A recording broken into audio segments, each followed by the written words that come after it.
Welcome to Creepy and Geeky. I'm your host, Robert, and on today's episode, I'm talking to Cat Voleur about Companion. But first, Donna and I are talking about all the newest stuff. How's it going, Donna? Hey Robert, life is still lifing me right now. Yes, yes. Not in a gentle way, but more like a chainsaw way.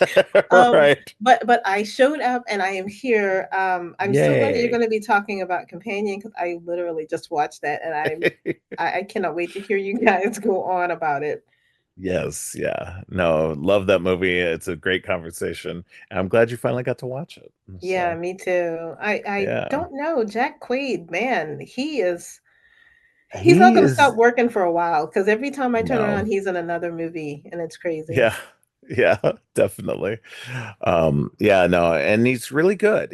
I think it's fantastic. His career is doing really well right now. So if you get a chance, I don't know if you've seen that either, but check out Novocaine also. I I think. did.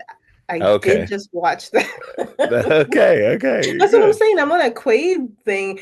We A just Quaid kick. Yeah. Quaid Kick, and we just got through watching. I hadn't seen this movie in a long time. The first Hunger Games movie, and I completely forgot he Mm, was in that yep. movie. That's so funny. Completely forgot it. Well, he's bringing redemption back to the Quaid name. So I mean, if I got to pick a nepo baby, I'm picking that oh, one. He's oh, he's oh pretty yeah. good. Yeah. Well, and out of the whole Quaid family right now, he's the best one. So, Oh my gosh. uh, Don't get me started on that. I So, know. to not go on that tangent, um, Yeah, yeah. I've got a few things to talk about. I have a few Me trailers, too. and I actually saw a film. I didn't go to the theater, but I did see one at home that I'm going to talk about that I'm sure is going to be one of your favorite things, and I'm sure you've already seen it. But do you want to kick it off, or you want me to kick it off? Um, I have quite a lot. Let me go ahead and kick it off. I did go out to the movies a couple of times this last week. The first time was to go see the new Philippou Brothers movie, Bring Her Back, Oh my um, goodness, how was which that? is it's good. It's good. It's brutal. But it's good. Yeah, it's interesting too because it's the trailers made me think it was one thing. And what it is similar, but not quite what I thought it was. Mhm. And so um it's definitely uh a it's just it's hard to explain. It's even if I could talk spoilers, it would still be hard to explain how what this movie is. So you just Um need to really just experience you it. really do like so if you like Talk to Me, I think you will like this movie. It's different for sure. And it's but it's very, very brutal. Yeah, So just know I've that heard going that a in, lot. yeah. Yeah, I get Yeah. excited whenever I hear about these brothers because once again, I've already told you this, but Talk to Me was not a big, I just kind of pushed it to the side when there's a lot Yeah, of same. clamoring. I was just like, I don't know if it's all that. And then I saw it and I was like, oh my God, this is as hyped Yeah. up as it was. This was well deserved hype. Yeah. So I'm glad that this one is also good, but I have heard that it is very brutal. Like if you're squeamish, this Yeah. is probably not for you. Yeah, exactly. Yeah, if you're squeamish, it's definitely not for you. It's definitely a like I said, it's the only word I could use is brutal. It's just it's very intense at times. So and heartbreaking for Yeah, sure. they So they definitely convey a grief and the way that people deal with grief in a unusual way, but an understandable way. And then the yeah, gore kind of folds into all of that too. So I yeah, can't wait. exactly. I cannot wait. I think I'm gonna try to go see this next weekend just because I slept on Talk to Me and I don't wanna Yeah. miss this in theaters. I feel like I need to go experience it in a theater. Yeah, I got lucky with Talk to Me. We kept I kept like because I was really soft on it. The trailers were kind of like I was like, it looks okay. Hmm. Maybe like I was like, but I don't know if I'll go. And then everybody like after it came out, everybody was talking about how good it was, Yeah. and I was like, shit, okay, maybe I should go check this out.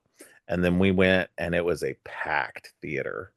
Um, and and it was like an old theater, so it wasn't with the recliners and everything. It was like with Mhm. just the regular old seats, and so it was like it was cramped. Oh, So it was wow. yeah, and people were next to us. Normally when we go, we like buffer seats and stuff like Mhm. that because my daughter can get a couple extra seats. And so yeah, that didn't happen this time. And so it was just it was a big crowd. They weren't rowdy or anything, but it was definitely a reactionary crowd, Mhm. so it was fun for that. And the same with this one. It was so funny too, because there was somebody in this, while we were watching this, there was somebody, what I have described as audibly flinching. They were just like, oh, making sounds with certain, and it wasn't the whole thing, but like especially the really really brutal parts, they were just like, oh Mhm. my gosh. And so then at the end, we're all just kind of sitting there. Some people were starting to get up and move and get, like, when the credits were rolling. And then literally the guy in front of me was just like, "Is everyone okay?" And it just kind of made us all laugh and kind of brought that tension out a little bit. So it was like it was really good. But yeah, it was a really good moment for the theater. And it was late too, because I think we were like one of the last people getting out of a movie, and um it was really funny. Oh, wow. But it was good. But this was for Bring Her Back. This part was for Bring Her Back. But um but yeah, it was yeah, it's intense. It's brutal. Definitely go see it if you can in the theater. Because it's definitely worth it, I think. But so what's your first thing? Oh, so my first thing is I have a trailer that I just watched not too long ago, and it's called The Man in My Basement. I am Yeah. very excited about it. It's a very short kind of teaser trailer, but this one stars Corey Hawkins. If you're not familiar with this actor, he's been in a lot of movies. He was on the most recent episode of Poker Face. I know you haven't watched it yet. But I a did lot of not. people, Yeah. yeah, a lot of people probably know him as playing Dr. Dre in the Straight Outta Compton movie, but Mm. he was on The Walking Dead. He is a He's also in the young Voyage of the Demeter. Oh, I keep forgetting that he was a doctor. Yeah. Yeah. So he is a homeowner. Willem Dafoe knocks on his door and says, "Hey, I'm going to pay you X amount of dollars if you let me live in your basement for about, I think, 30 or 60 days, and I'll give you $1,000 for every day you let me stay." Right. Yeah. And then he just Yeah. tells him, "The only thing I ask is that you don't tell people that I'm here and you don't go into the basement." Right. I'm a little intrigued by this. Just, well, one, because Willem Dafoe's pretty creepy. He's probably He's a very definitely nice leaned into person. that creepiness in the Right. last few years. Yeah. I mean, he has a creepy look. We all know this. Yeah. But I think now I might have to go back and read the story before the film drops, because Mm. it is coming to Hulu and it is coming to theaters as well simultaneously. But it's written by oh my gosh, I cannot remember the gentleman's name. He makes a lot of really good detective stories, and Oh. he's just a really good writer. But usually he does a specific detective, the detective that Denzel Washington played in Devil in a Blue Dress. And Mm. this film looks creepy. It looks like there's gonna be a lot of stuff going on. I don't know what exactly, but the title of it is The Man in My Basement, and, anytime it's Walter Mosley, sorry, y'all, and a brain fart, and I remember the writer.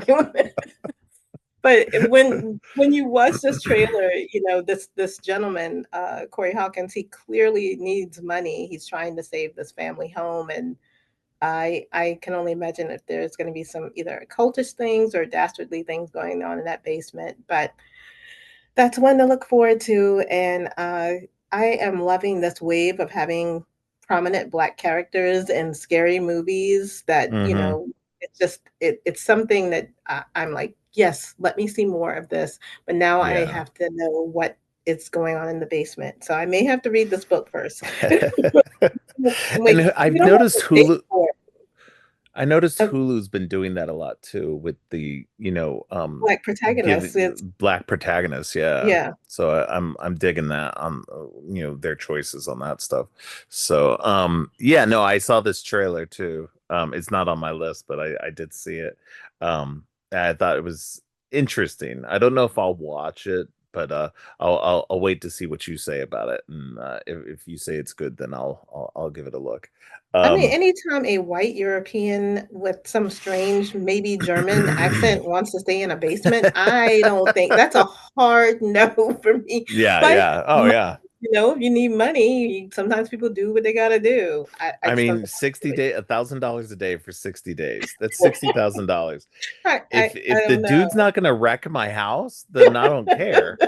You know, I don't care what the dude does down there, as long as he cleans it up afterward and leaves it like it was. Don't implicate me in any crimes, make sure you have Exactly. Yeah, you have exactly. right, Nothing yeah, all of that criminal, you know. good Yeah. There's got to be some stipulations. I You're gonna know, have your that's right. stipulations. I'm gonna have my stipulations too. So, Oh, but that was my first trailer. all right. Um, all right. So on Thursday, I also got to go see Ballerina, the new John Wick Oh, yay. spin-off movie. Yeah. It's a lot of fun. It's I don't think it's light on characterization. I think it does a good job with the character that Anna de Armas plays. She plays a character named Eve. And it's set between John Wick 3 and 4.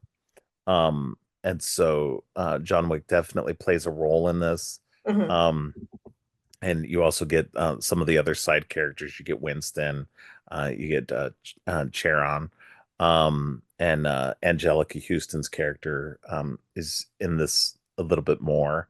Um, so there's definitely some um, a lot of the a lot of it being in the same universe. Mhm. So All of there's the a lot of connections. touchstones to that. Yeah, all the connections and the cameos and such. But it's definitely her story. You get a good opening with her as a young child and her dad trying to protect her and these people coming to get them and everything. um and that leads her to become, to join up with the Resca uh, group that Angelica Houston controls.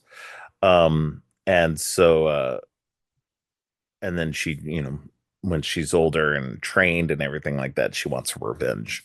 And so that's what she does. And it's great. There's lots of great brutal fight sequences. Um, and just I don't know, it's just insane. It's just if you like the John Wick movies, I think you'll like Mhm. this. I think it's great. The one complaint I had about John Wick 4 was that it was like extra long. And it just felt like, okay, I get it. The fight sequences are awesome and they're really cool and everything like that, but maybe just trim them down a little bit because the runtime was really long for me. But Ballerina is a quick 2 hours. It never felt like it dragged. And so I was glad for that. And the like I said, the fight sequences are just they're tons of fun. And that's what I like about the John Wick movies and anything produced and or directed by David Leitch. Um, is that David Leitch and Chad Stahelski, they're former stuntmen. Mhm. And they still have stunt teams and stuff like that that they're involved with. So they make movies with stunts in mind, like very heavy action stunts and everything. And so watching their movies is a lot of fun because it's guys who understand that world, and it's also going to be very safe too for all the people. And so I don't know, I just always really appreciate that in terms of the stunt craft. I've always I enjoyed think any stunt film work. that's directed by, stunt people, they know how to block those scenes, they know how to make everything look Yes, realistic, but also fantastic at the same time, and it exactly. shows, and that's why these movies are so much freaking fun. Yeah. We get to see them do things that maybe they suggested and nobody on set would do in other movies, and they're like, well, fuck it, we can do our own. We can just do Yeah, it the it's way like we we want know to what do we're it. capable of and we know what we can do, and like let's do some like crazy stunts safely, but you Yeah, know, we know what we can do. And that's the thing. I think everybody thinks that stuntmen are like these crazy people who do pretty much anything. And like while they are, they want to do it safely. So, exactly. And um they have, like you said, they have the team of people that they practice and choreograph, and this is a definitely a well-oiled machine. There's a reason why there's yeah. so many of these spin-offs and so many movies that are like John Wick now, because it's fanciful, yes, but it also just looks really fucking cool. You can't help Yeah, it. exactly. And I love the story. I love the interconnectedness of all of these Yes. characters, because Angelica Houston was a former ballerina, and now we get to see, Yeah. somebody in their prime doing what we speculated these women do. Yeah, Um, exactly. it's just cool. I mean, plus, Ana de Armas, she's gorgeous. Who doesn't want to see that? I'm just Exactly. saying. No, no, I have she's eyes. kicking ass in this movie too, Yeah. so it's great. So, all right. What's your next thing? So my next thing is something that you don't give two shits about, but I'm talking about it anyway, and that is the Alien Earth full show trailer. It's not I that I don't care. I like alien stuff. I just don't like it as much as I like Predator stuff. Yeah, we'll And get to so that. We'll get to that. this one's Alien Earth is on my list. So it was definitely it looks interesting, but go ahead. Oh, I get to go ahead. Okay. Of course So you get to go ahead. So what can I say about this? It looks glorious. I cannot wait to see this show. It is world building. We get to see all kinds of. Now we have a human child's consciousness being uploaded into a synthetic, and we have Mhm. Timothy Oliphant playing a synthetic who's trying to help her understand how this body works. My God, this is this is Yeah. you have no idea. I love Noah Hawley so much because I love Fargo and I love Legion. I just love everything this man does. And so the fact that he's putting his love into something that I love, it's killing me. I cannot wait for August to get here. It'll be here soon enough, I know. But it just looks glorious. It looks crazy. This seeing xenomorph and like earth settings and our environment, and then we've got samurai swords, and we've got I'm gushing now. I can't even begin to tell you how much I want to see this show. The No, it parent. does. Yeah, no, it does look very interesting. I'll definitely be watching it. I went to see Romulus when it came out, so I'm like, you know, if there's a like, I like to see people play around in the world. I think that Ridley Scott, as much as he started it and everything like that, he's had his time. Like, let's let Mm-hmm. other people play around in the universe for a little bit. And so I thought Romulus was really good. So I'm interested to see what Alien Earth looks like. It looks interesting for sure. It looks like a lot of fun. I didn't even think about Timothy Oliphant being a synthetic that Mm-hmm. whole time. But yeah, no, he's got the white hair and you know, he's definitely um I was surprised to see him in the trailer, and I was like, oh, okay, you know, that's cool. Yeah, So he can do anything. I do like that the Alien franchise, no matter what movie it is, always seems to have a female protagonist Mm-hmm. in the That's lead one of role. my favorite things So about that yeah, franchise. so I think that continuing that, especially like you said, with this little girl, not little girl, but you know, but this girl being put her mind being put into a synthetic, that's a cool thing to add to that.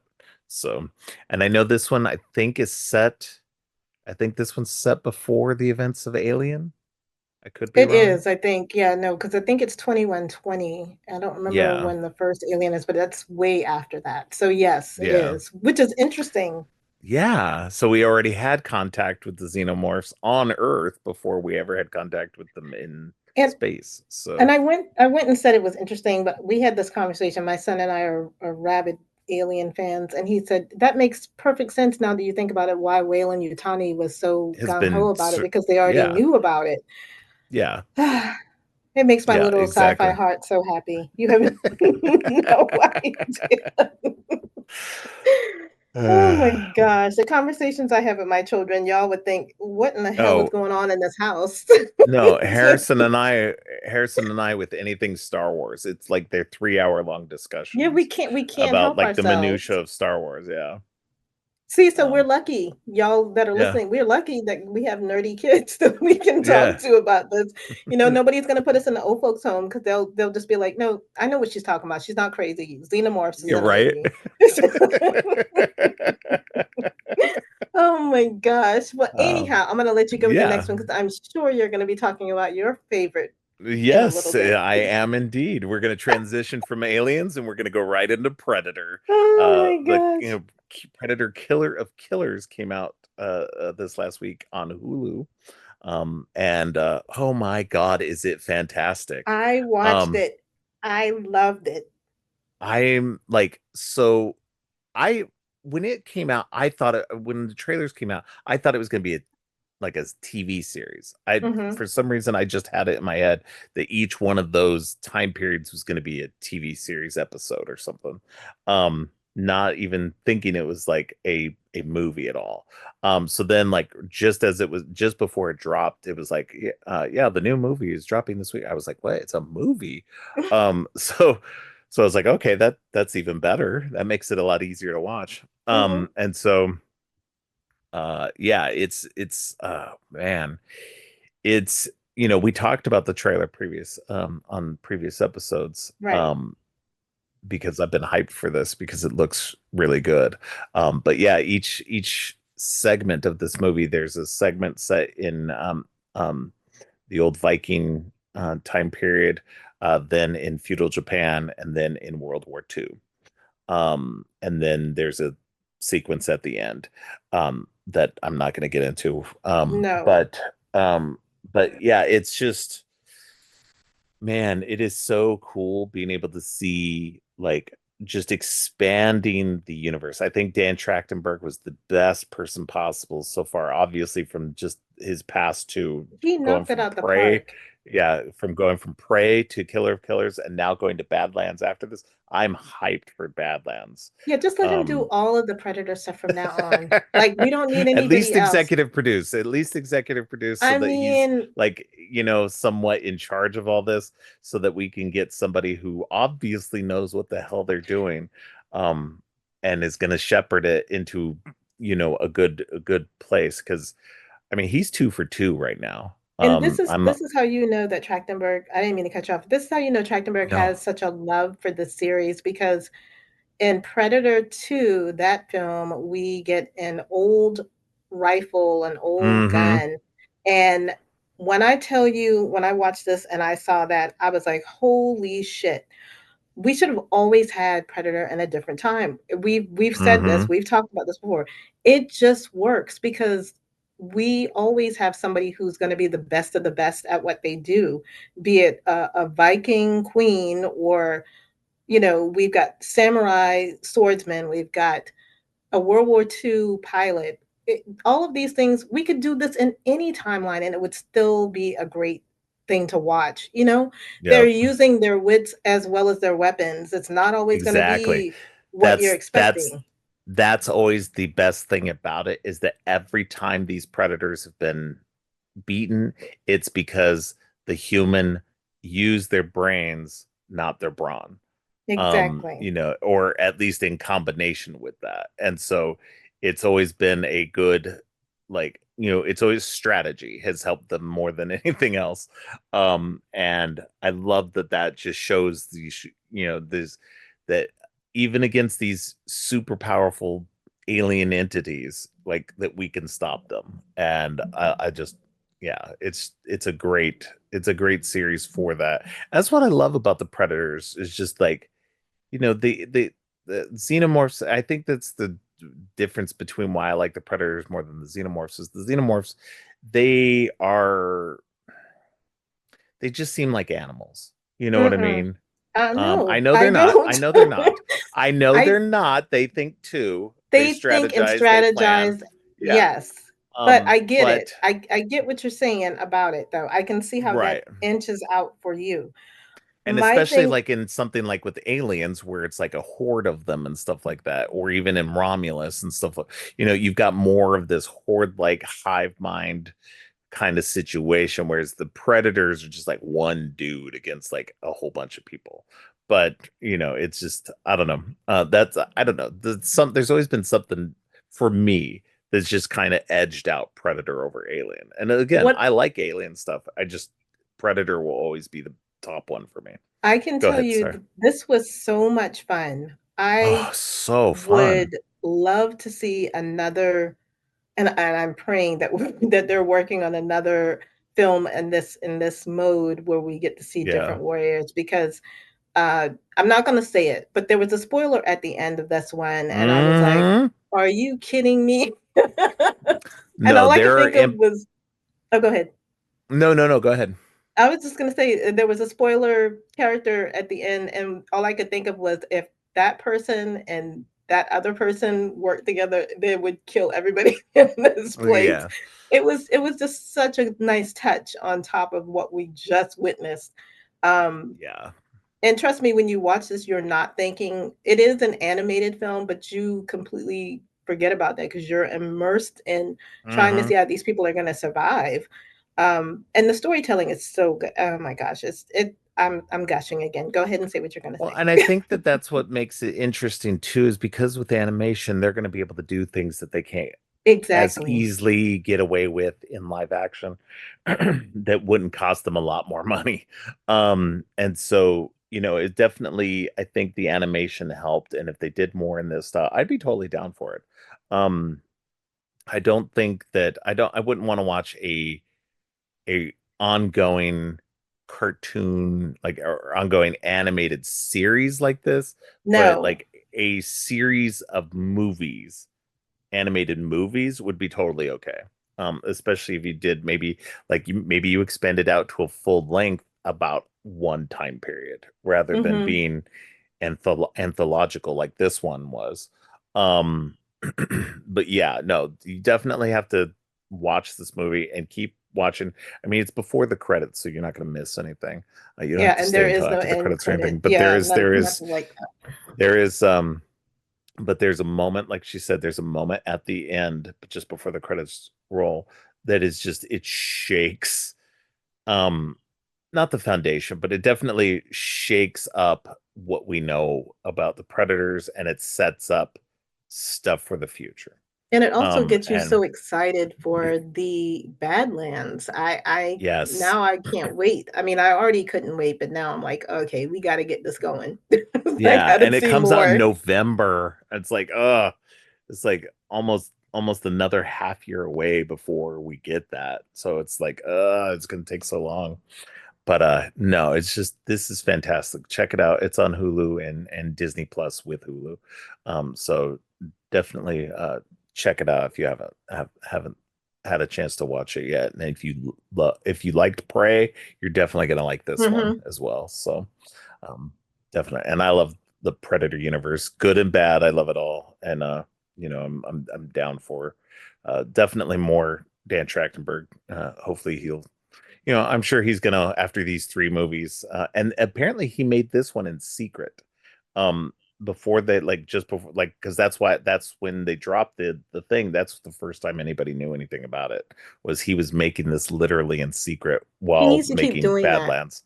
Just keep Yeah, doing that. yeah, yeah. I would Maybe, love for him to keep doing stuff, but I'm sure he wants to get out of Predator after a while. Who knows? Maybe he loves the Predator world so much he'll just stay in it for as long no, as I think possible. you're right. Like an But executive producer, at least, and have a hand in the yeah. stories. I think that would Yeah, be exactly. helpful, you know? Help to guide it. Yeah. So, I think he's well earned that place in um keeping the Predator mythos going for sure. So, but yeah, no, go check that out for sure. What's your next thing? So the last thing I have right now is there is a new trailer for The Black Phone 2.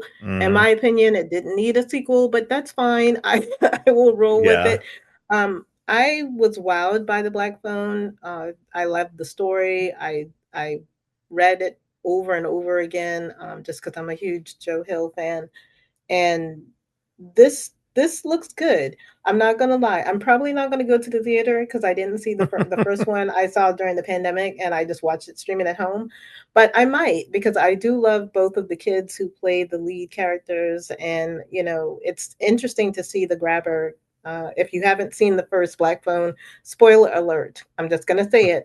The Yeah, grabber is coming back from the grave, and it's like, okay, well, what the hell? What the hell is going on? Now I have to yeah, worry about a ghosty kind of weirdo coming after me. right. Um, but this one looks good. The characters are older. The stakes look higher. The grabber even tells Finn, who is the main character from the first one, that he should know that death isn't, the end. So it looks like it's going to be an interesting sequel. I do hope they stop after this one.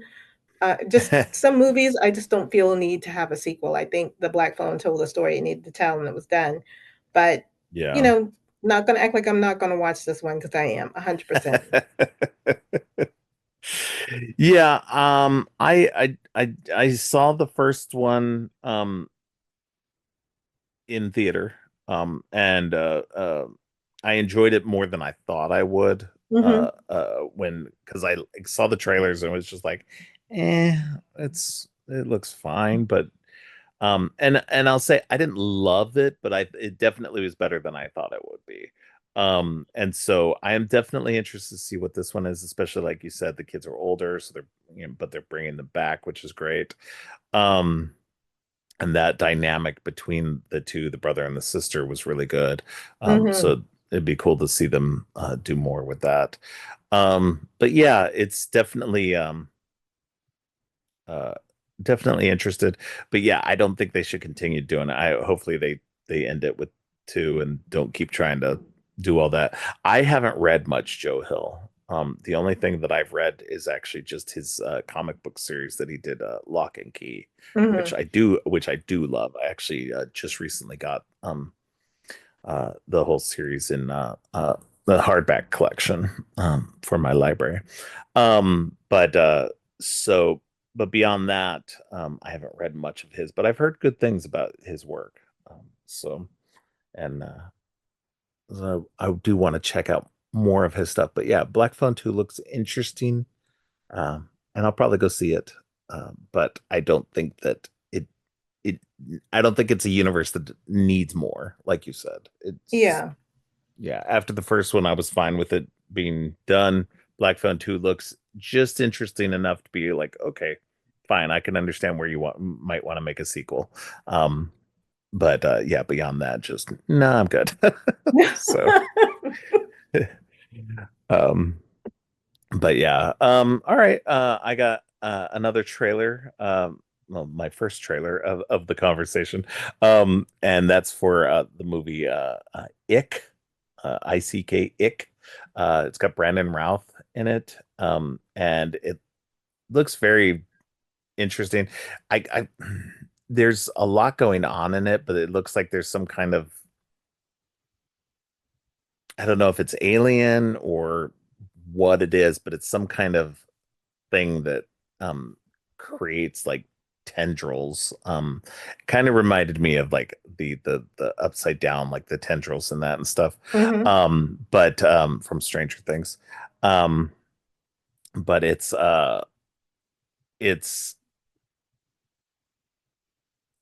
it's just kind of hard to explain, but it seems like Brandon Routh, and oh, who is it? Oh, now I'm blanking on the who it is. Sorry. Is it Mina Savari? I think it's Mina Suvari. Yeah. Yeah, Mina Suvari.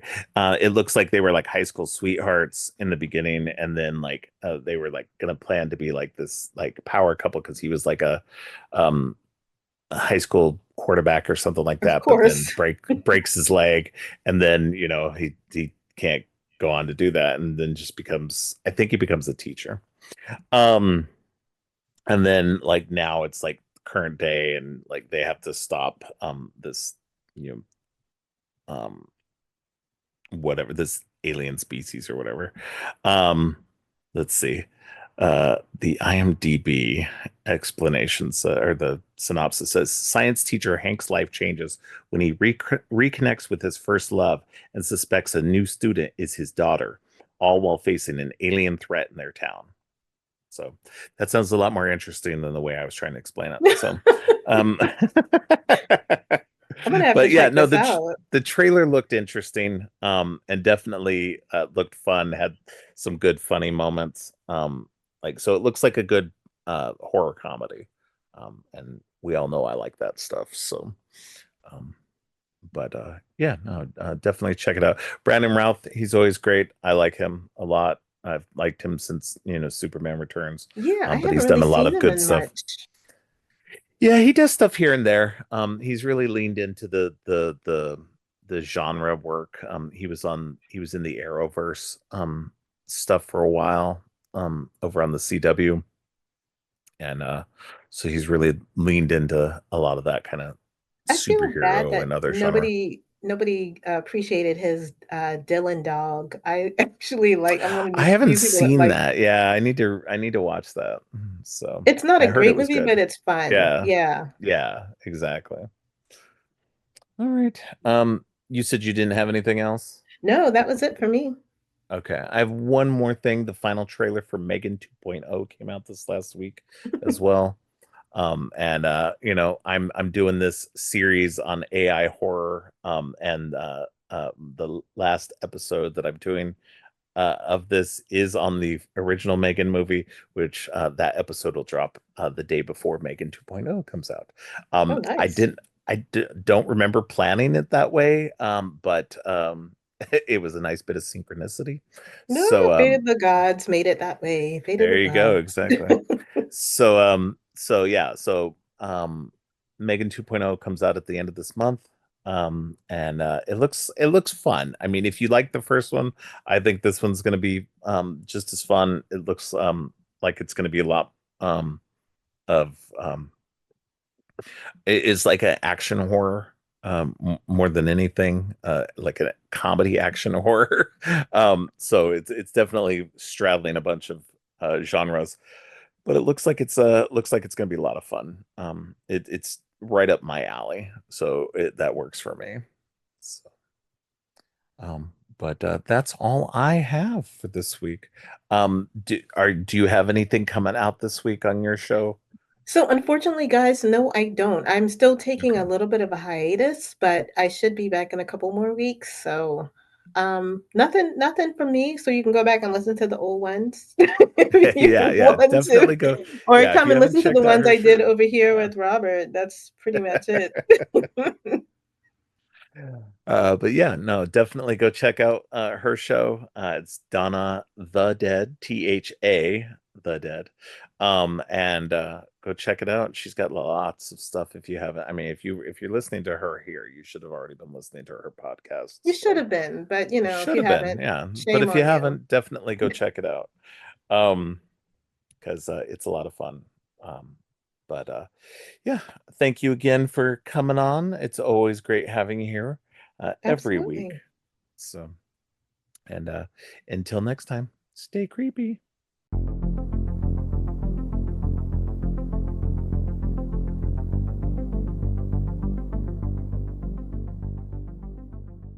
On today's episode, I'm continuing my series on killer cyborgs with Companion. Joining me today is returning guest Cat Voleur. Cat is the author of Revenge Arc and Puppet Shark, the novelization, as well as the co-host of the Nick F and Woo Cage Cast. Welcome back to the show, Cat. Thanks. Thank you for having me. Yeah, always glad to have you on. Um, we're gonna be talking about Companion today as part of this Killer Cyborgs or Rogue AI, however we want to term this the series I'm going on. Um, but yeah, this movie just came out this year. It stars Jack Quaid and Sophie Thatcher, and I'm blanking on everybody else's names. Um, hold That's on. fine. I'm just ridiculous. Um, You remembered Sophie Thatcher. She's yeah, the important right. one Jack Quaid and there. Sophie Thatcher were the best ones. Yeah. Um, uh, and Harvey Guillen is in it as well. Everybody should know him. He played Guillermo on What We Do in the Shadows. But it's uh, written and directed by Drew Hancock, but produced by Zach Kreger, who had done Barbarian. And actually, Zach Kreger had when this script had come around, he was actually going to do it as his follow up to Barbarian. Ooh. But he realized that the writer really wanted this to be like a debut feature for him, and he went ahead and did that, and stepped back and just did it as a producer instead of doing it as the director. So this became Drew Hancock's directorial debut. So, Oh, and a hell of a debut it was. fantastic debut. Yes, yes. Um, Basically, it boils down to like, so Sophie Thatcher plays Iris, who is a companion bot to Jack Quaid's character Josh, and she ends up they go to a cabin to spend the weekend with some friends, and she ends up killing one of them, and you find out through the course of this that it's not her fault. But so I mean, it kind of fits with it in a way. It doesn't fit with the whole theme of what I'm doing because most of the AI robots and stuff like that that I'm talking about were programmed to kill, or not programmed to kill, but programmed and then killed on their own. Um, and Right. so um, and so this one, she was hijacked and made to kill. And so um and none of this was like a secret in the trailer or anything like that. They like Oh, all of this was like revealed in the trailer, which I know some you're people gonna get me like. going. This is for a long time I used 2019's Pet Cemetery remake as like the example of the trailer that pissed me off the most. Um, and it has been replaced this year with the last trailer for Companion. Here's the thing, is that I think the best marketing, I like to go into movies totally blind. Like the less I Right. know about a movie going in, the happier I am. To the point that I haven't, since about 2019, if you can imagine, I haven't watched trailers, like if I can avoid it, Wow. with the exception of like if there's something that I know I'm not gonna see, or I know that I'm gonna wait for streaming because it already sounds bad, like, Yeah. uh, which was hard because for a long time, I was working in horror news media, and it's like I just wouldn't watch trailers, and everyone would be frustrated with me all the time in coverage because I'd be like, I'm not gonna Yeah. watch it.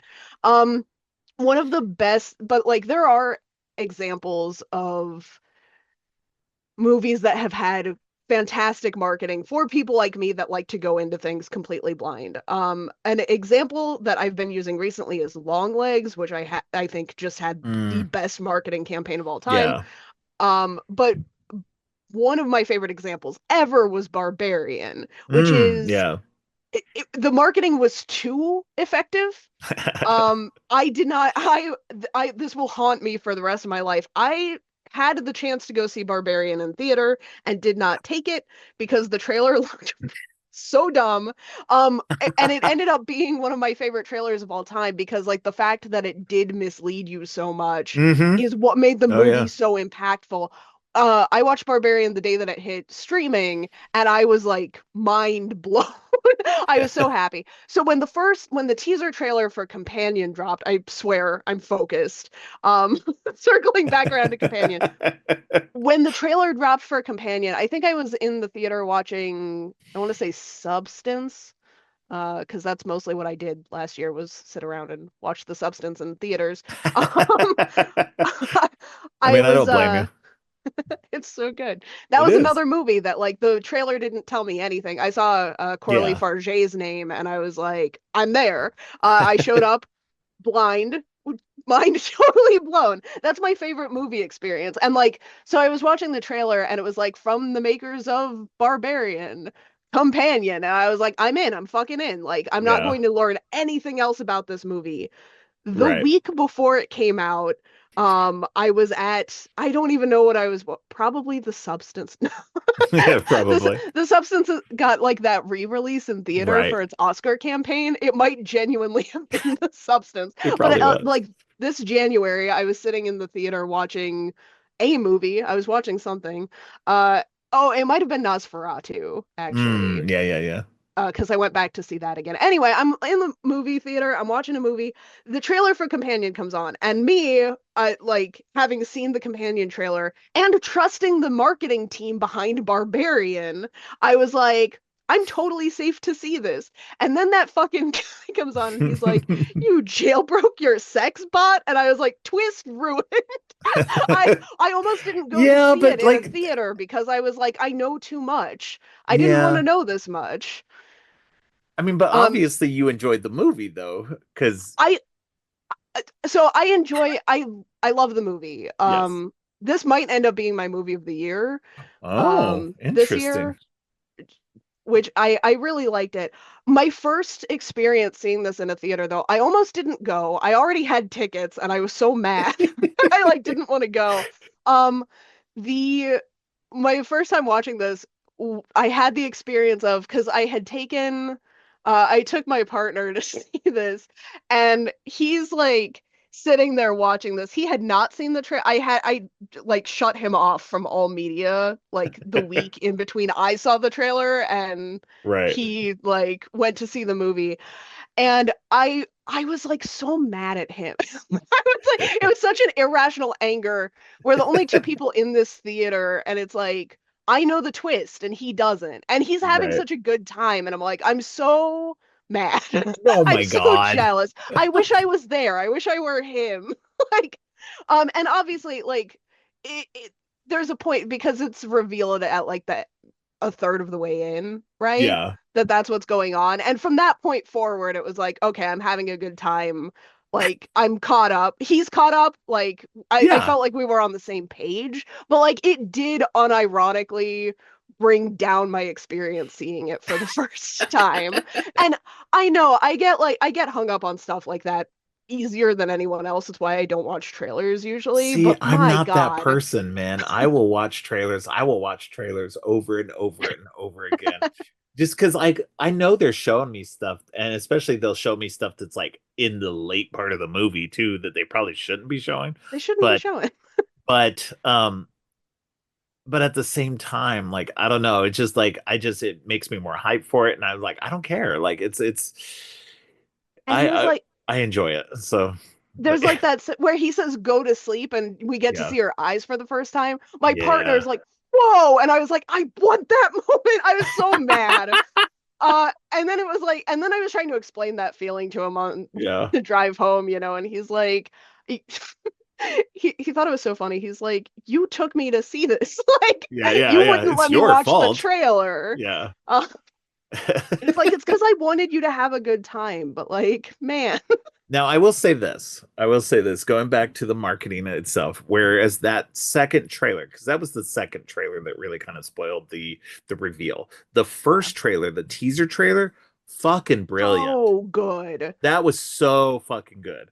Like that was like next level marketing because they like posited that at the very beginning as this romantic because they even do it too. They're like from the Yeah. studio that brought you the notebook and like making it seem like it's this great romantic movie and Jack Quaid and Sophie Thatcher are gonna be in this great romance movie. And then it fucking turns and it's like from the creators of Barbarian. I was like, oh shit. Like I'm in.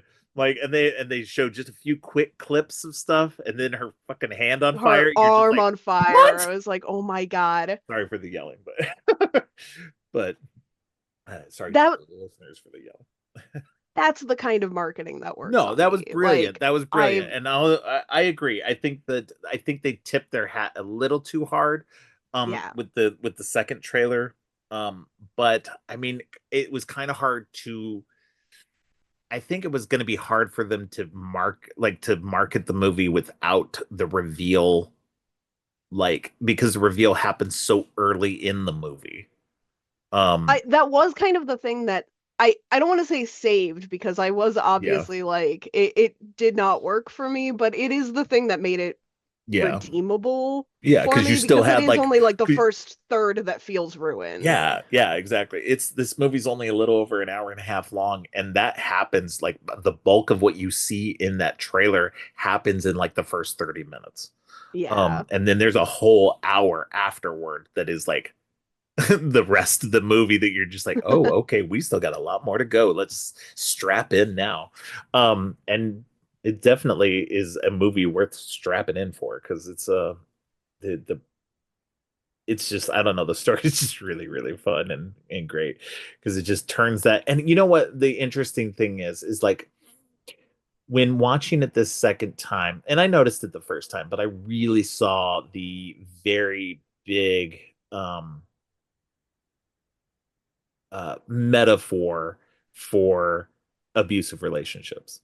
The Yes. stuff that women go through in these really abusive, gross relationships. You know, it's taken, and this is what I think is very wonderful about who Jack Quaid is as an actor. Um, he can play the most fucking evil, gross incel douchebags. And then can play somebody really like awesome. I don't know if you've seen Novocaine this year, but he, you know, it's a silly little action movie, but it's a completely opposite character, you know. So it's it's just I love an actor who can play both sides so well like that, especially somebody who's a nice person who can play evil so well. It just reminds me of you know, another Sophie Thatcher movie, Heretic, where Hugh Grant is Yes. turning in like a career best performance in that movie. So it's like that's what's so frustrating about that movie is it just shows you that range that Hugh Grant has always had, but he never Right. got to use. And he wanted to. He wanted to do stuff that wasn't like the same silly romantic comedies his whole career, but that's what he got pigeonholed into and couldn't get out of. So I I was also like, and this is mean to say, I'm sure that a lot of romantic comedy actors can act very well, but like I've never seen a movie that I've liked Hugh Grant in. You know, Hugh Grant to me was always that actor that was like, oh man, mom got to pick the movie tonight. Like I have to sit down and watch Hugh Grant now. But I was blown away by how well he could act in yeah, Heretic, because yeah. it's like, whoa. Um, But I think that's what's great about like Jack Quaid right now is that he's getting to, and I think that's in general, most actors, not all actors, but most actors are getting these chances to kind of broaden.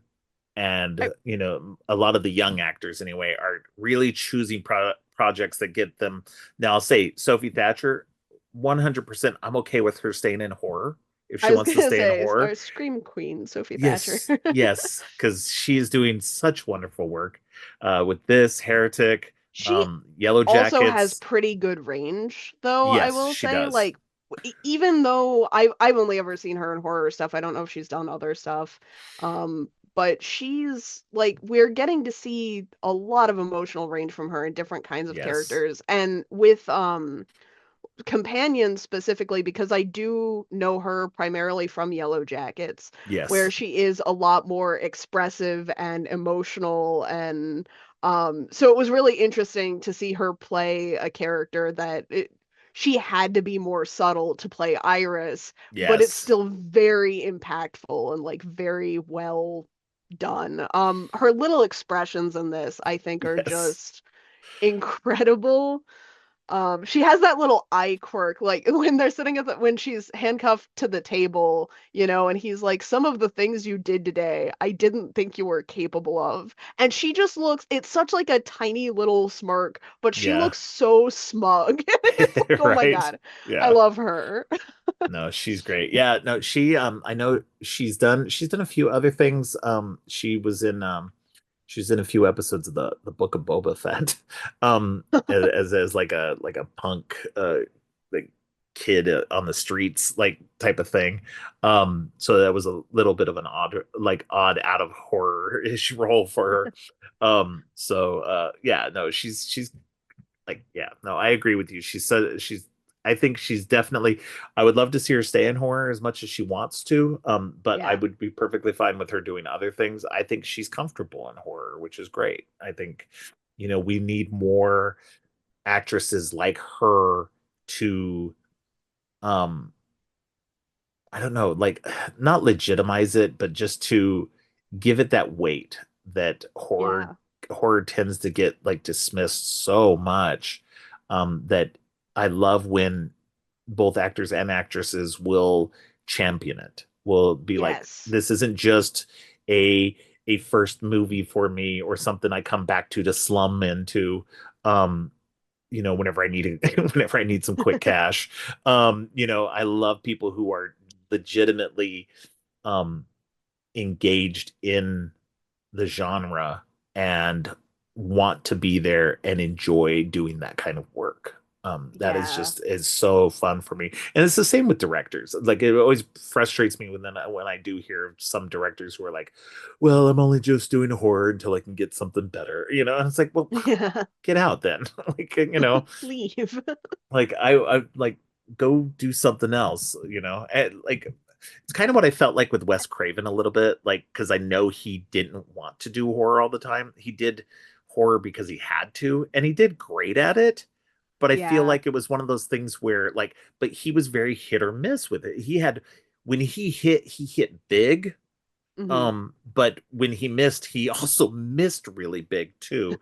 And I think it's because he really didn't have the passion for horror all the time. He wanted to do more serious work. And so I think that was, it's a little bit different than somebody who's a genre fan, like a John Carpenter, say, who Yeah. really relishes being in that world when he was there, and then also, but John Carpenter didn't get the praise for what he was doing when he was doing it, and then every movie, like almost every movie he's done, has become a cult classic in some way or another. So it's just, yeah, I don't know. I just all I want is more people to just embrace horror. I would love if more people would embrace horror, and I Yeah. like to see that more directors and more actresses are doing this. Yes. I wish, and I hope that it comes with the movies. Not to like completely derail. I saw that Hilary Swank is campaigning for Emmy nomination for Yellow Jackets, and it's like give it to Sophie Thatcher. Yeah. Like she's What does been Hillary like Swank need it for? She's got what tons of awards. yeah, like let the people that came in and built this But see, show from that's the what I'm ground up saying. and Like gave Hillary really Swank is like incredible slumming it. performances. I Yeah. know. She's just coming Um, in because she's like, oh, Yellow Jackets, that's the new hot thing. that's Let me do a guest star role on the third season. That'll get me some nods. Like, fuck off. Get out. I don't but like I Hillary hope that Swank like anyway. and maybe it will because like Companion is being treated like it's been received well. Yeah. I know Heretic was received really well. Yes. I hope that the fans of cinema do not chase Sophie Thatcher away from this due to lack of recognition. Like, I Yeah. hope that she's also taken seriously because she's very clearly taking the genre seriously. Yes, absolutely. No, and I think that's and that's always and we actually had a short conversation kind of about how fandoms can ruin things off Yes. air just before we started. And I do think that sometimes again the horror fandom is just as guilty as any of the other fandoms of Yes.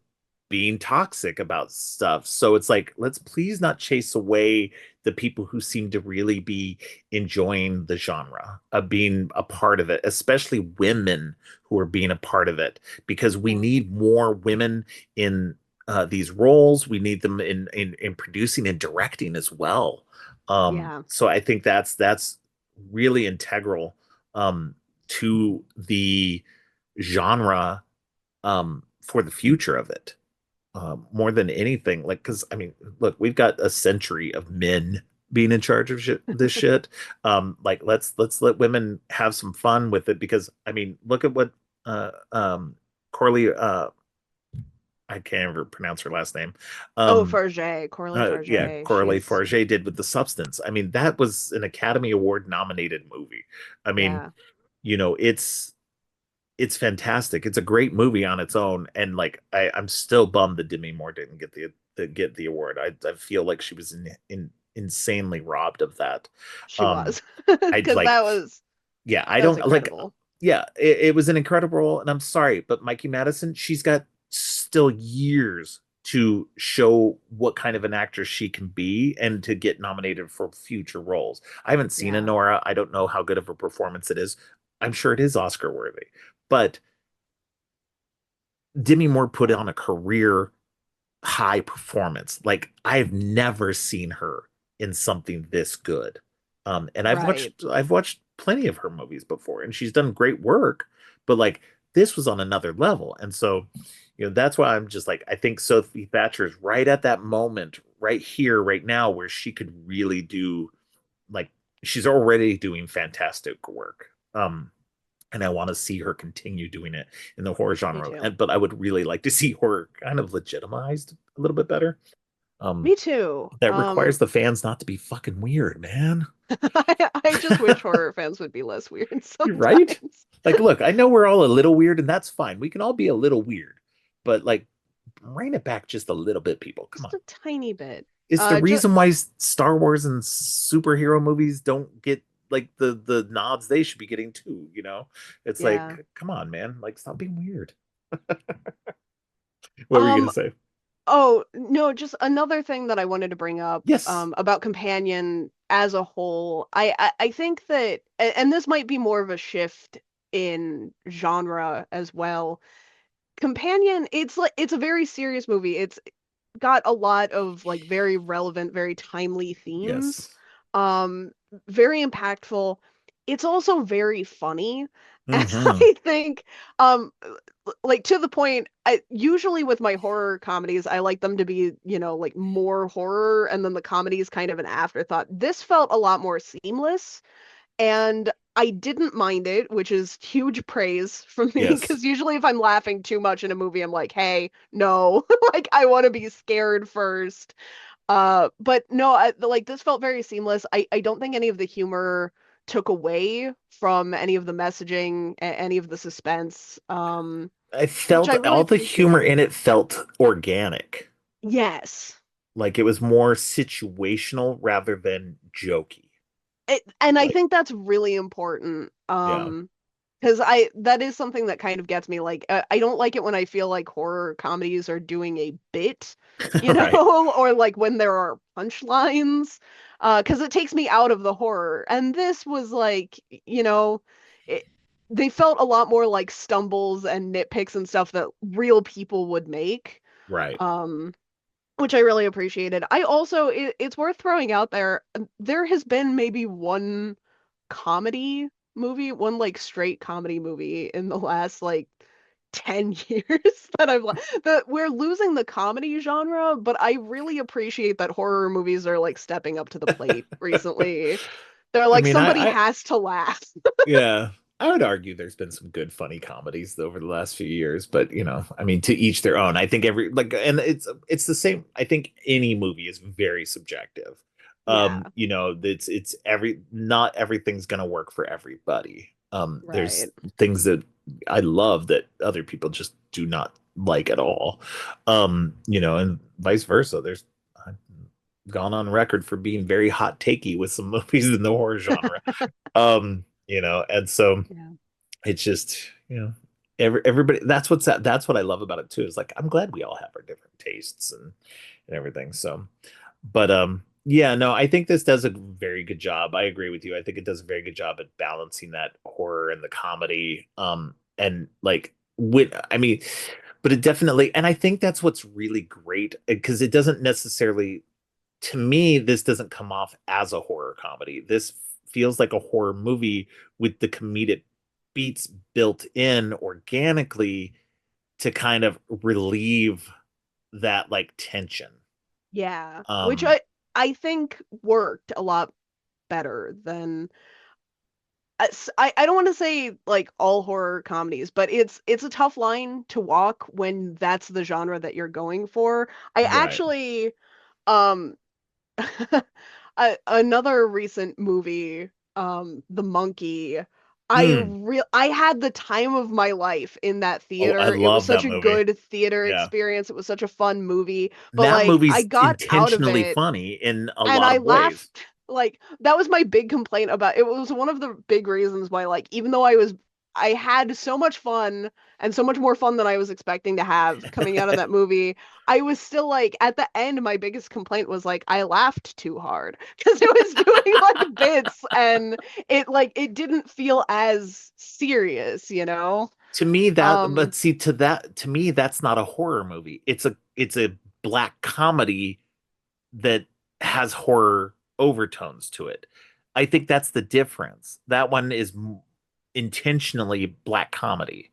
yeah, I Um, definitely saw it as a horror comedy, but also I think the short story really colored my perception there. oh yeah, see, I hadn't read the Uh, short story yet. because my So. partner and I came out of the theater like having that same debate where he's like, "Is this a horror thing?" And it's like, "Well, yeah, it's spooky." And then it's like, "Emma, was the movie spooky or was the story spooky?" Like, I don't know.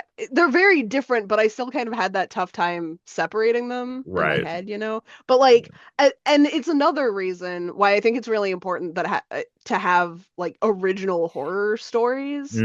Yeah. I love because I am that person. I'll read the book or the story or like play the game first, you know, heading into a Mm. movie, and then I because I do like to go in blind to stuff. I do have a tough time separating them, even when they are radically So see, this different. is why I like to go and watch a movie if it's based on something, if especially if it's something I haven't read yet. Yeah. I like to watch it first and then go and read the story or the book later because I feel like if I do it the other way around, I'm going to be disappointed. Because that has happened where like there's bits and pieces that aren't in the movie that were in the book that I felt like would have played really well, and I'm like, well, that's disappointing. That leaves a whole bunch of like context out and all this other stuff. And I'm like, I don't understand how they could do this. But then if I go the other way around, if I watch the movie, especially if I enjoy the movie, um, because I mean I'm more likely to read the story if I've enjoyed the movie because if the movie sucks I'm like I'm never reading that book, who cares. But if like right now, so I actually read the Hunger Games before the Hunger Games movies had come out. Okay. And then but it'd been a while, and then when the Hunger Games movies came out I pretty much mostly forgotten what had happened in the books anyway, so it was great. I could watch the movies and enjoy the movies. Now I'm actually currently rereading the Hunger Games again, and uh because the new one came out and everybody's like, oh my god, it's so good, and I'm like, okay, I have to read it. So It was me. I was there at the midnight release party going, "Oh my gosh, this is so good." I'm excited. Like my daughter is a huge Hunger Games fan. She already read the book and she's told me all about it. I'm listening to them on audiobooks. So I'm enjoying that aspect of it.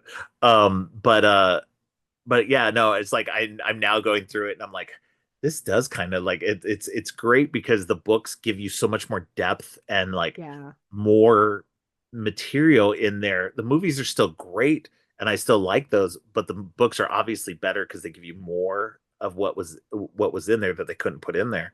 And while I do miss the fact that they couldn't put in certain things, it's not as frustrating as if I read the book first and then saw the movie.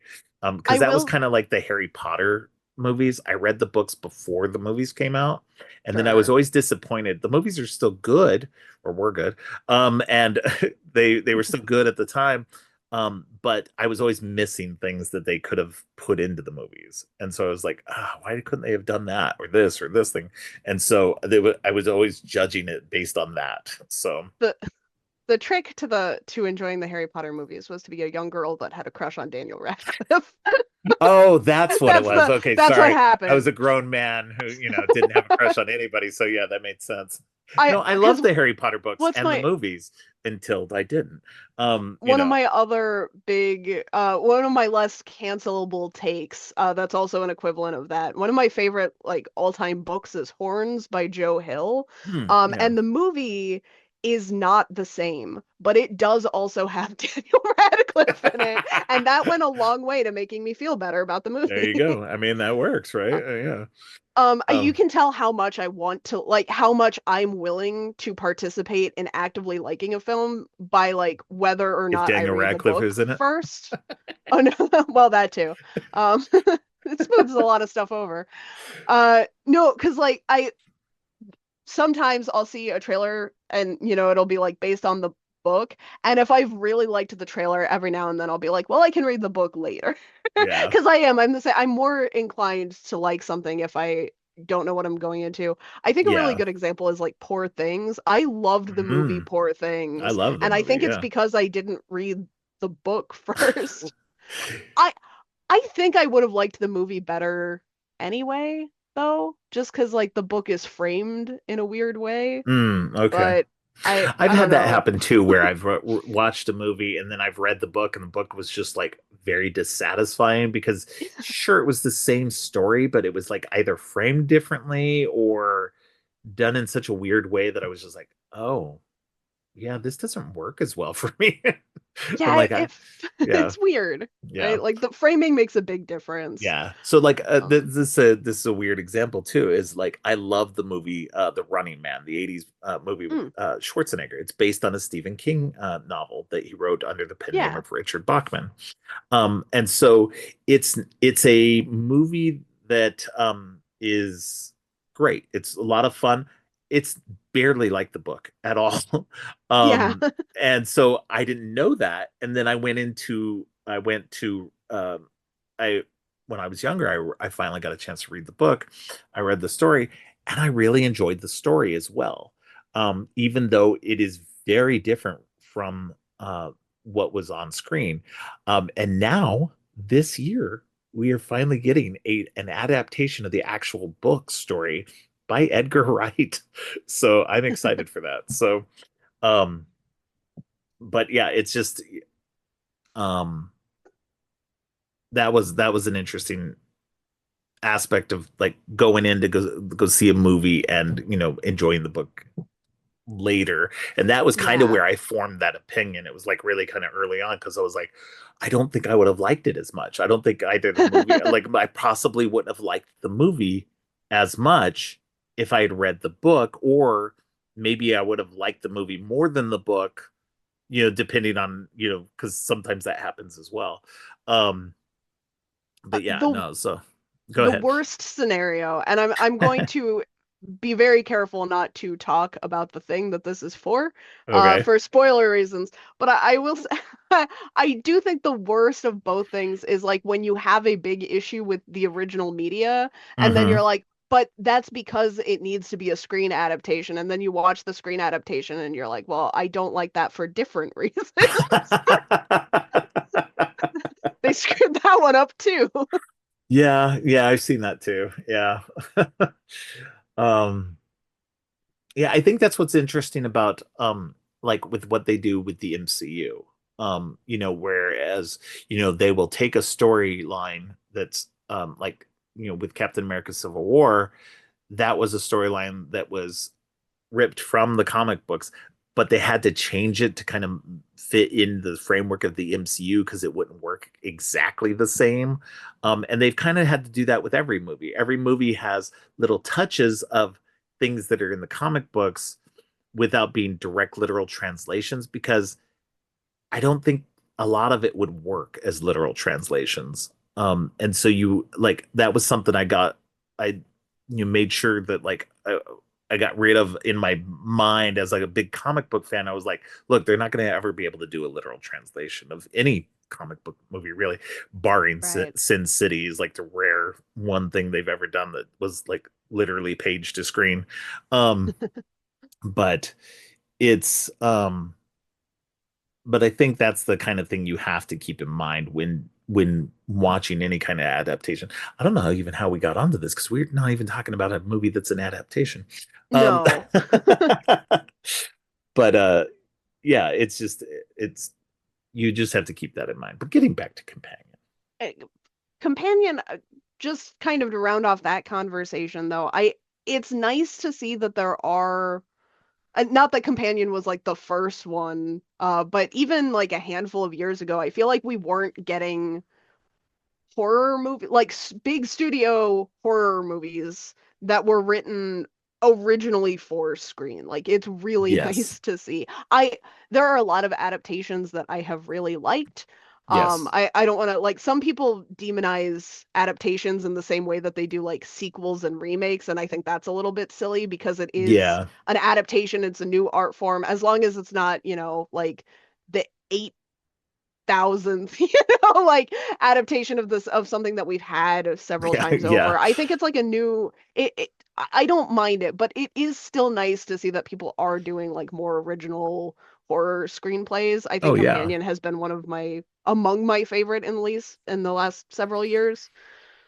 Yeah. It's No, certainly I not think like that my favorite, but it's up there. no, and I think that's what's great about it too is like, Zach Kreger seems to be like really kind of because Barbarian actually took off, and did big business. He's been smart to like one, he obviously wants to keep either producing or directing these things because he produced this one. He's got a new movie coming out this year called Weapons, that the trailer for just dropped today as we're recording. And that one looks interesting, but it's like a teaser that tells you nothing. Um, and so he's doing what seems like original ideas. And I like that. And sure, uh I'm sure he's got Barbarian 2 coming. At some point. But like I'm with you on that. Like I don't mind. I don't even mind the sequels and the remakes and stuff like that. It doesn't hurt the original thing. And I get that it makes it seem like Hollywood has no new ideas, and to an extent, some of them don't. But I don't like when people say that that's the only thing out there. When if they actually pay attention, they will see that there's so much going on, and it's not always at the theaters. There's a lot going on the streamers and stuff like that that they're ignoring as well.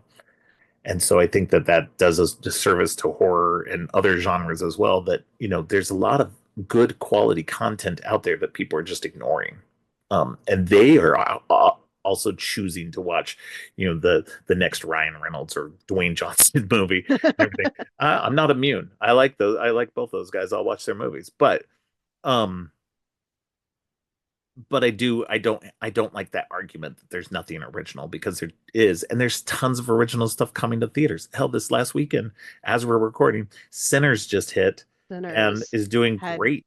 And it's a record numbers. yeah, and it's a great movie. I saw it. It's fantastic. Go watch it if you haven't seen it, because it's so good. Um, but yeah, So um, I do have a question for you. yeah, It totally not related to this, but related to Companion. yeah. What because you said that you're doing this for a cyborg AI killing series, a killer cyborg AI series. Yes. How and I'm not a huge fan of that subgenre, generally speaking. Okay. It's a lot to generalize, but Yes. generally, uh, I am curious how Companion like stacks up against some of the other movies that you've pulled, because Well, I have so to imagine it would be like near, if not the top of my list. so this is I it's only 4 movie series. So Okay. the 4 movies that are included in the series, which 2 of them by the time this comes out will have already aired, were the Terminator, the original Terminator, Oh, okay. Ex Machina, Okay. and the last one is Megan. Okay. So I tried to do stuff, one, that I was interested in, and two, that I felt kind of like worked with the idea. I feel like Yeah. the Terminator kind of almost feels wrong in a way. I should have probably put another like woman AI, made it a woman AI focused thing, but the Terminator was like part of it from the original thinking, and so it just Right. kind of changed, and then it ended up being more female driven. But I do like the idea of just like especially with Ex Machina and Companion seem to work better kind of in tandem with each other. Probably would have been a great double feature episode if I was still doing double feature episodes. Hmm. Um, but yeah, it was more about just like using, like, especially because we're now in the age of AI, and everybody's talking about it so much in things that I felt like, it'd be kind of fun to do, especially because one, I wanted to talk about Companion, and two, I wanted to talk about Megan, which was like one of the major reasons as well. So, um, It's something that I really like about Companion and I'm not gonna, this is not the Megan episode. I'm not gonna go off yeah, yeah, on yeah. that movie, but it's something that I liked about Companion in like comparison to Megan, I think, because as someone, I walk a fine line with AI movies that Hmm. have been coming out the most recent years. Like, obviously, I'm very anti-generative AI. It's a huge problem Yes. in creative communities right now. But Blumhouse, who did Megan, is like now using it to edit and stuff in some of their movies, which I think they're not Oh, doing it yet, but they have an initiative to like pave the way to do that, and no, that's it not which good. has been really Yeah. frustrating for me, and Yeah. especially because they did Megan, like, and they did the other one too, the worst, the shittier one that was also about AI being bad. And then they're Oh, like, what? but Afraid? afraid, yeah. Yeah, I haven't seen that one yet, but yeah. And it's so it's like it's a fine, but I do think that there's something like the fear of technology is such like an inherent, like deep rooted fear that Hmm. constantly Hmm. is evolving, that it's like I like the idea of like this being used for evil, even though I don't always like the discussion, like how it's handled.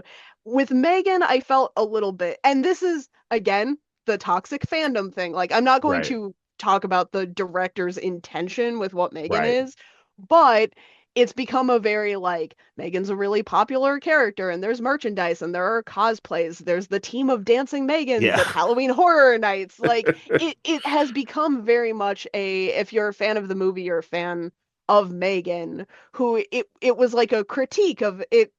It should have been, in my opinion, a critique of AI, where Yeah. I think the movie and especially the fan base has been like too sympathetic to her, where it's like we feel bad Right. about her, we're rooting for her, we're having a fun Well, and time she's with the her, hero in the next movie, so and she's the hero in the next movie, which I think is like, I don't love that as AI messaging with all of the like very applicable stuff right. that's going on today.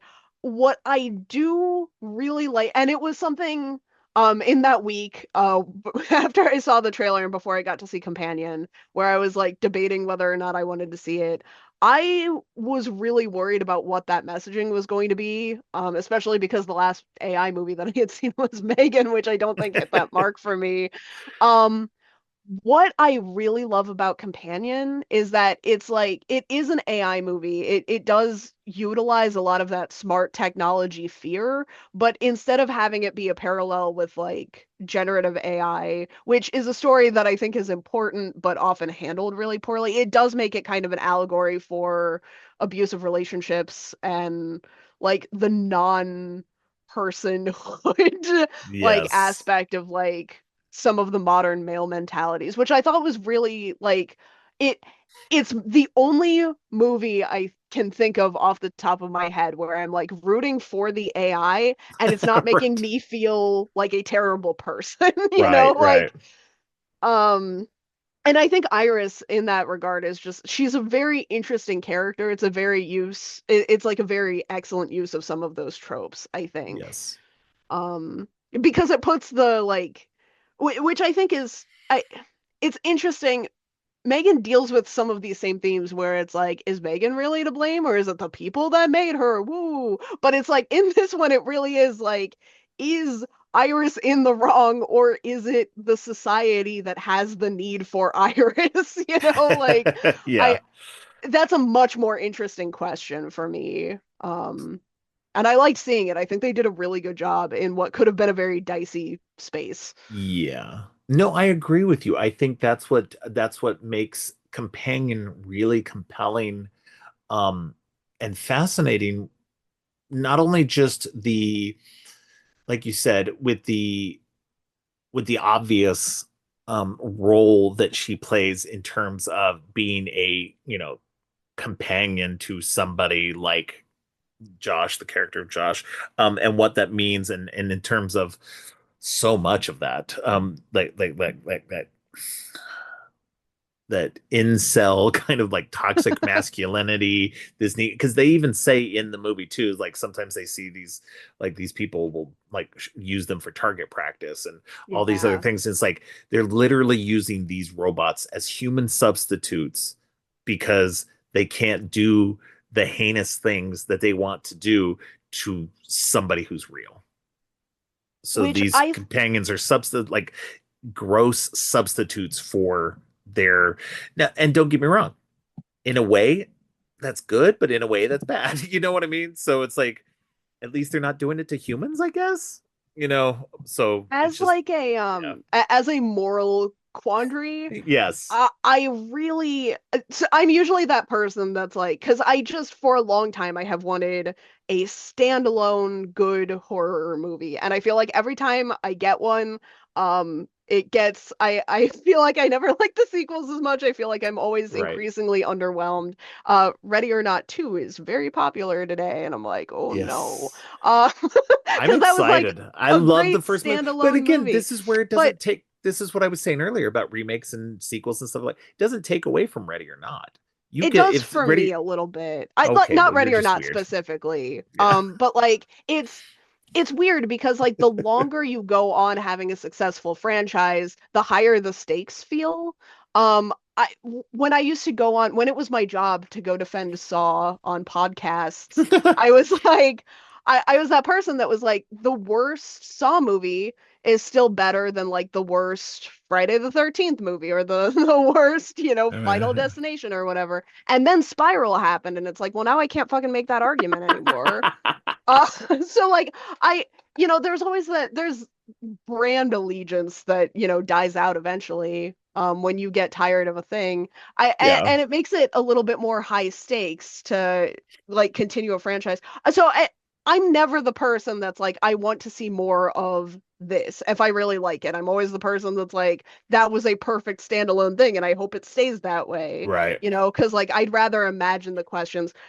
The exception to that, I don't think I've ever had a line in a movie make me want more like movies in that world than in Companion, where they talk about the like target practice and Yeah. like weird dungeon thing, because it's like that is a movie that I would be really like the moral implications of, is it bad to create things that feel pain to detract Yeah. pain from, it's like a really, really fucked up trolley problem, and it's like, Yeah. Yeah. oh, Yeah.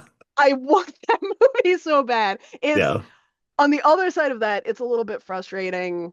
Um, because I think that would be a very interesting movie. I thought it was like some incredible world building that was very subtle in the like Mm-hmm. companion Mm-hmm. universe. I loved to see it. I top tier. Um, it's it is really frustrating because in December of last year, I was participating in a pitch event for something that was going to be. I'm actually. It's funny the timing that we're doing this on because my event started yesterday. Oh. Um, but it's like my pitch for it was very. I did not know this at the time. I pitched it, I think, as "Don't Worry, Darling," an influencer. But or maybe Stepford Wives. Anyway, it was very companion-y. And Mm-hmm. then, Companion came out and it's like, oh, I don't know if I want to be doing this anymore. Like, I don't know if I can do it as well as because like that line, it's so concisely hit the nail on the head of Mm-hmm. like what I wanted to see in an AI story, that it's like, okay, well, I'm out of my Yeah. league. And then it's like I Yeah. had to rewatch Companion for this podcast, like going into this event, and it's like, oh boy, Companion was really good. Yeah. No, and I agree. I think it opens up a little fascinating thing, especially at the end where she's driving away, and it kind of opens up this door to, is she gonna start the AI revolution? Like, Are like we going to root for the yeah. And revolution? here's the Like, thing though, like too, that this was the interesting bit that I found, like that I thought about this was that even though like she could have taken it out on the rest of humanity, she could have. but she chose not to. One, because she knows inherently that not everybody is bad. Yes. And so that was a nice little bit there, was that because we've seen that far too much, that an AI will just go, well, then all of humanity sucks, and that they all must be exterminated. Humanity is the problem that befalls the entire society.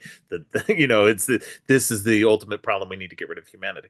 Yeah. And so and you see that so many times in so many of these rogue AI style movies. Right. But it's nice to see with this one. She was like, "Look, Josh is really the whole problem.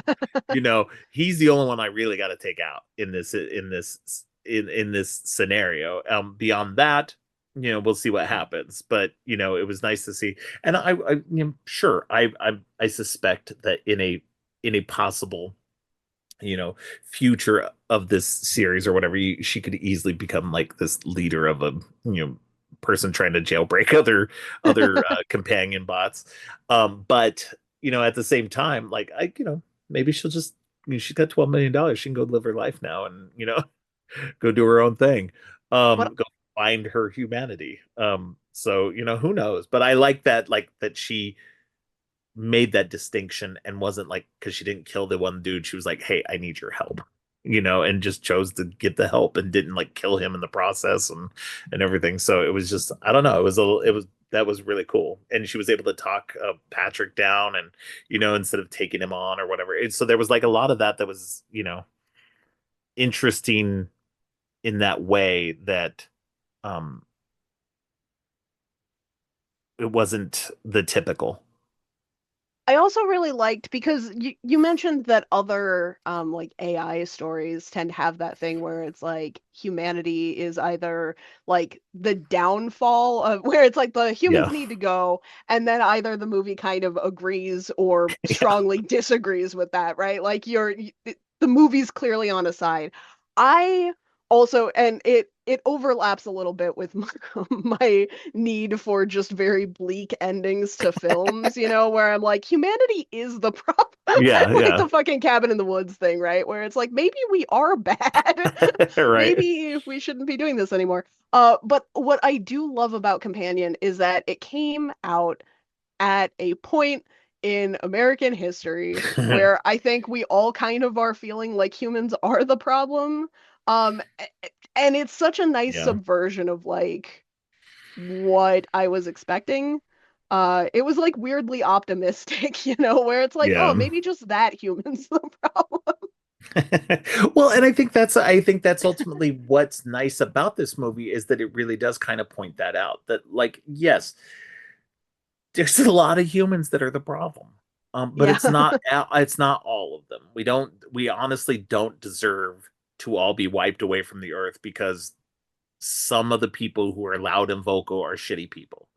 Um, and they've Which got is power nice. right now. It's nice to So remember that. yeah. Um, and it's horror doesn't very often get like sometimes it can be triumphant, we have like that Yes. final girl trope, but it very seldom, I think, is this effectively optimistic generally about society. Um, and and it's I was and that's surprised that what's it worked interesting for about it. me, Yeah. Because like on No. the other side Yeah. of that, Heretic, our other Sophie Thatcher movie, Yes. I think was a lot more nihilistic, and I Oh, was like, super this fucking works bleak. for me. Yeah. This is the kind of movie that I will watch all the time. Um, but no, it was like it was nice to see a counter argument to that kind of movie. Yeah. No, I agree with you. I think that's yeah. That we do get that, especially in horror a lot. That we Yeah. get the really bleak endings and stuff. And I think this one, I mean, it ends on a fucking pop song, and it's like it's such a weird, like little weird ending, and she's just happy, just driving down the thing. And it's not because she like killed humanity. It's not like she killed a whole bunch of people. She actually only killed what, two people? Like, no, I mean, yeah, two people. Yeah. Well, three, no, three, because she accidentally killed Eli too. So, Yeah. um, but it's she she didn't want to kill anybody. Like, the only one she intentionally killed was the person who was um doing all the bad shit to her to begin with. It was an act of self-defense. And technically, I guess all three of them were self-defense. I was gonna Um, say, like, in yeah, when we were counting up victims, I counted Eli and Josh. I didn't even count Sergey because yeah, it's like no, I that mean one they're feels all so like yeah. not her fault. Which is No, crazy that because one's that's like the absolutely murder not. that instigates it, but Yeah, also like I feel like she barely even did that one. right. Yeah. I mean, and I mean, I think it's also because Sergey is such a shitty person that like you just like you don't I feel bad about him dying. I don't feel bad oh about Josh dying either, but I also I this is it's such like a nitpicky, not like nitpicky, like it's such a fine detail of a thing. I really love that Sergey is not actually like a drug dealer slash human yeah, trafficker. I love that that just casually gets like dropped in where it's like, well, you assumed and I just didn't correct you. And it's like, yeah. what? He's a dirt salesman. He's a It's like dirt that's salesman. which So is so funny. funny because like on the rewatch when you're watching Patrick talk to Sergey and Patrick's like what do you do? And Sergey's so fucking suspicious about it when like you realize he's talking about it's like a very casual normal conversation when you assume that he is a drug dealer slash human Right. trafficker, but then like you watch it back and knowing that he's a dirt salesman and he's like, I have my hands very dirty in many pots. You're like, Sergey, you can't You're say not helping that. yourself, Like, man. Yeah. But I think, and then also he's just like a Stalin enthusiast, and they're like, yeah. that's actually the problem. It's Yeah. like that's crazy. Well, I think the funny thing is he's playing it up on purpose. Honestly, Yeah. like he's definitely like, look, they all think I'm this thing, so I'm just gonna play it up, but I'm really a dirt salesman. So, I mean, I think everybody likes to feel a little bit more important than they are. And it's the kind of comedy that like it makes it very rewatchable, because Oh you yeah, do catch stuff absolutely. like that on rewatches. Yeah. Yeah, no. No, this is yeah, ultimately this is such a great fun movie. I love what it's saying about AI. I love what it's saying about like just gross relationships. Like, really abusive relationships. I mean, it works on so many levels. The comedy is organic. It doesn't feel forced in any single bit of it. Um, like it just and even if you've seen the trailer, and the reveal, obviously the rest of the movie is just it's a lot of fun just like because that's the thing is like the rest of the movie is seeing what how she's going to get out of this because she's just trying to escape now at this point. She doesn't want to be shut down for killing somebody that she wasn't responsible for. So, it's the rest of the movie is a lot of fun. And that also, I think it is the mark of a good movie. That you can and this one it's such an obvious comparison because it was, a crossover team, but I think like I was kind of worried to rewatch Barbarian because Yeah. so much of that movie, it was like the fact that I was surprised. I didn't know what was going to Right. happen next. And it like that made it such an incredible first watch that I was really worried on the rewatch. I was like, am I going to like this movie?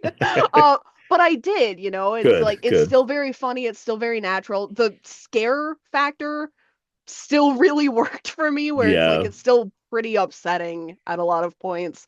And I I think that's just feel because the that same way movie about is just Companion. weirdly upsetting at times. So it's like you kind of have to like, yeah, it's hard not to like be upset at that movie.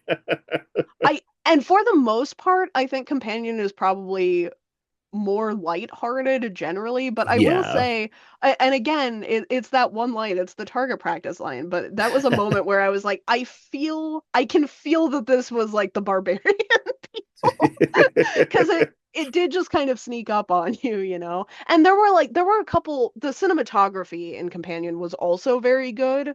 There are so many things to talk about and like praise about Companion that I feel like we kind of left the visuals out of this, but there were moments where the cinematography kind of like crept up on me too. I think Yeah. one is where he's having like a really normal conversation while Iris is being like set up. And it's, the close up of the two guys talking about the license agreement and stuff, and they're just like at the table and it's very casual. And then just like out of focus, you see her being unpacked for the first time. And it's Yeah. like that's not like a viscerally upsetting thing, but there's just something like so casual about the way that it's done that it made me very uncomfy of Yeah. like I creepy. And then there's another one too, where Kat is being like where right after she's been stabbed, she goes over to the couch and Iris is sitting there in her sleep In state. sleep mode, yeah. And it's just like you had kind of forgotten that she was there at all, Right. And it's like, oh God, like that's Yeah. kind of a creepy thing to just have around, and which that's the point of the movie, right? This Yeah. is kind Yeah. of a creepy thing to have around. But you forget about it because you're rooting for Iris and the movie's fun and lighthearted and it's distracting you. And then every now and then you remember like, oh God, there's just like this woman-shaped thing turned off and sitting in the room with them. And it's Yeah. like I like it was very effective for me. Yeah. No, I agree. I think it just, yeah, everything just worked really well. Yeah, there's so many moments that you're just like, ooh, no, don't like, and it's Yikes. like, it's not even like a bad, like, there's no, I don't think there's any real like jump scares. There's nothing really trying to jump scare you at any point. It's No. just like, it's, you're uneasy. But like, not all the time because it's punctuated with all these very funny kind of like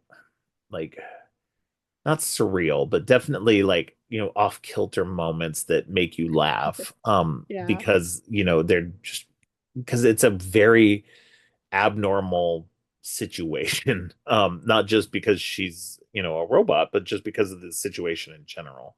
Yeah. And it's just really well done for a first time writer and director. My hat's off because that's hard work to knock it out of the park on your first movie.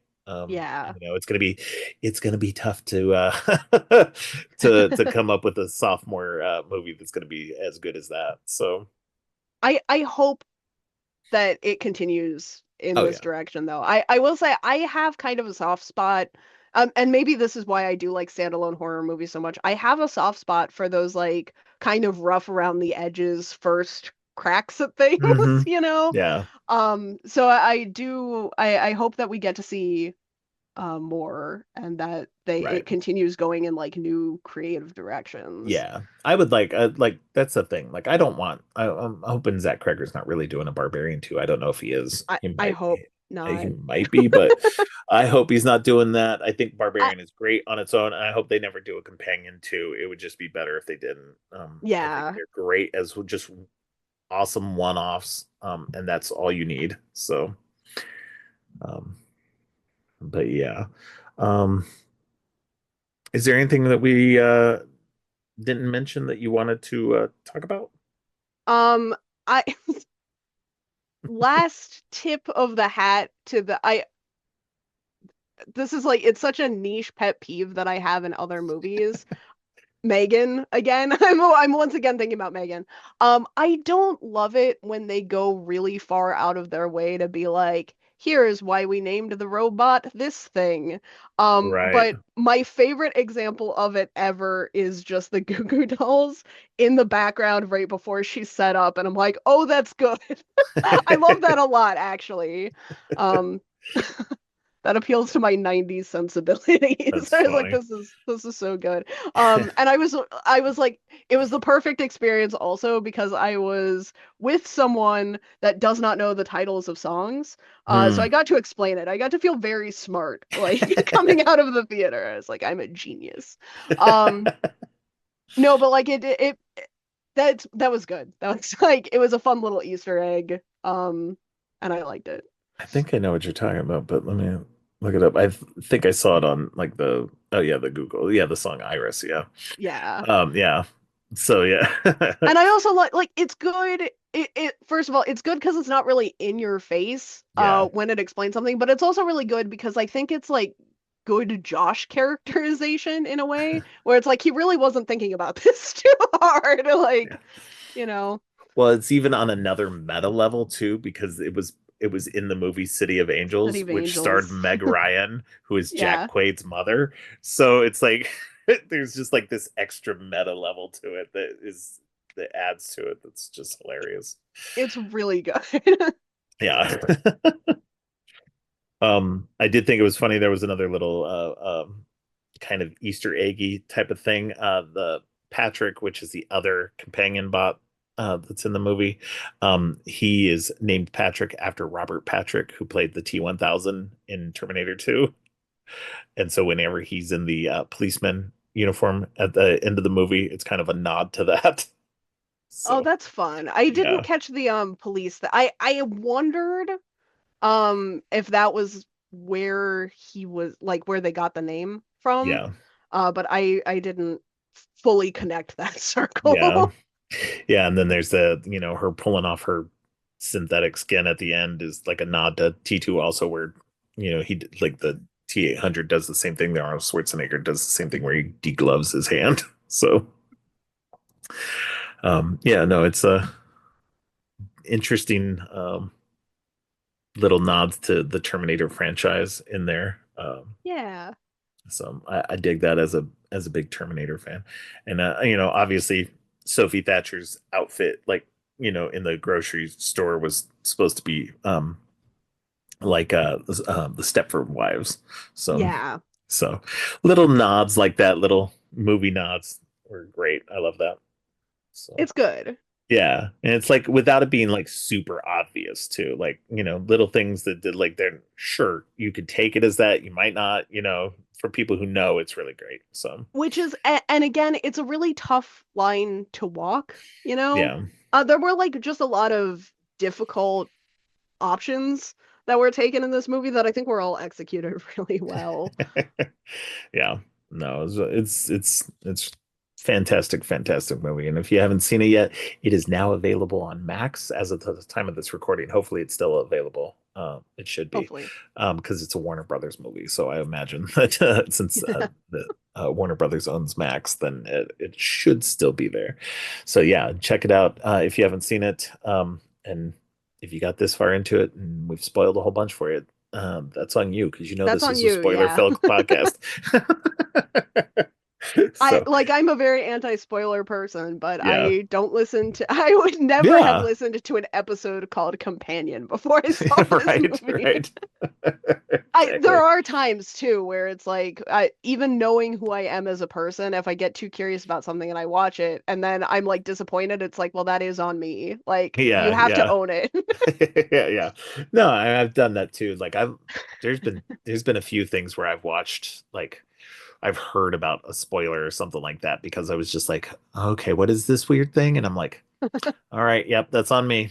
Yep, I just spoiled Yeah. myself. I could have let it go, but I And didn't, and now it's on me. So there are some too, like I made sure I was doing a convention. I had to be up early to set up a table, and I still took my phone with me to watch like Paramount Plus at midnight because it's like Twitter will spoil it for me the next day if I yep. don't watch this episode right away. Like, you have to be responsible for avoiding your Yeah, own yeah. spoilers. So far, I haven't been spoiled on anything Yellow Jackets related because I still have I'm like I've only watched the first 3 episodes of the recent season, so I need to catch up on that. Um, You you do. but But yeah, again, I think being off Twitter helps. Twitter's like yeah, really Yellow Jackets crazy. yeah. I think staying off the socials in general has actually kind of helped with that, not getting spoiled by things.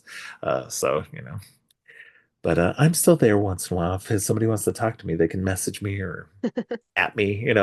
But but yeah, all right. Well, why don't you let people know where they can find you online? You can find me on Blue Sky and Instagram at Cat Voleur, CatVoleur. You can find me on Twitter still, but don't. I'm trying to Right? leave. She's trying to leave it. I'm Leave her I'm I'm alone. trying to, yeah, like as soon as I stop getting engagement on there, I'm out. You can check out my website though. Also, it's catvelour.com. So I've got books Okay. for sale. Actually, by the time this airs, I'll have one very companion-like book for sale. Oh, interesting. Uh, do I know that one? No, it is not Okay. out yet. Okay. But through time travel podcast magic, it will be Yes, out by the it time will people be listen out to by the it. time this airs. Yes. All right. Sounds good. All right. Well, thank you again for coming on. I always appreciate having you on and getting a chance to talk to you about some crazy ass movies. Let me know when you have more crazy ass movies to Right? Yeah. watch. I know we've got Uh, another one coming up soon enough. So that'll be a lot of fun to talk about also. But yeah, we'll leave that as a tease. All right. Well, thanks again, and we'll talk to you soon. Thanks for listening. Creepy and Geeky is produced and hosted by Robert Clark. If you like what you've heard, please consider giving the show 5 stars and a review on Apple Podcasts and Spotify. And share the podcast on social media to help spread the word. Make sure to subscribe on your favorite podcast app or at creepyandgeeky.com. You can follow the podcast by going to creepyandgeeky.com and clicking on any of the social links.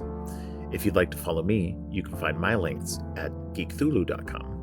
You can support the podcast by ordering teas and more on TeePublic or by donating to the coffee page. All of the links are in the show notes. Finally, don't forget, stay creepy.